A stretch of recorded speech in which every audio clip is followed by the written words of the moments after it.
ఇబ్బంది లేదు. మళ్ళా మన ఢిల్లీ వెంటనే మళ్ళీ పైసలు తెచ్చింది.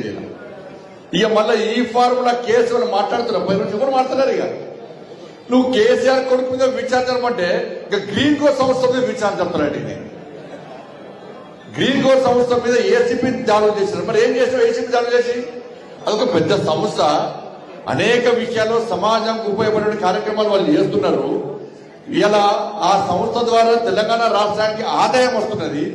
ఇటువంటి సంస్థల మీద దాడులు చేస్తే, ఇటువంటి సంస్థలను ఇబ్బంది పెట్టే ప్రయత్నం చేస్తే ఆ సంస్థలు ఏం చేస్తున్నాయి? తెలంగాణ ఇష్టపడి వేరే రాష్ట్రంలో వ్యాపారం చేస్తే ఇలా ఆదాయం ఎవరికి నష్టమవుతుంది? తెలంగాణ రాష్ట్రానికి ఆదాయం నష్టం జరుగుతుంది. ఇవాళ గ్రీన్ కో సంస్థ నుంచి కాంగ్రెస్ పార్టీకి పైసలు ముట్టలేదా? చెప్పాలా? రేవంత్ రెడ్డి గారిని సవాల్ చేస్తున్నా. గ్రీన్ కో సంస్థ నుంచి కాంగ్రెస్ పార్టీకి పైసలు ముట్టినాయా ముట్టలేదా? ఇంతవరకు ఒక్క పైసా ముట్టలే అని చెప్పి నువ్వు ప్రమాణం చేయి. కాంగ్రెస్ పార్టీ సవాల్ సిద్ధం.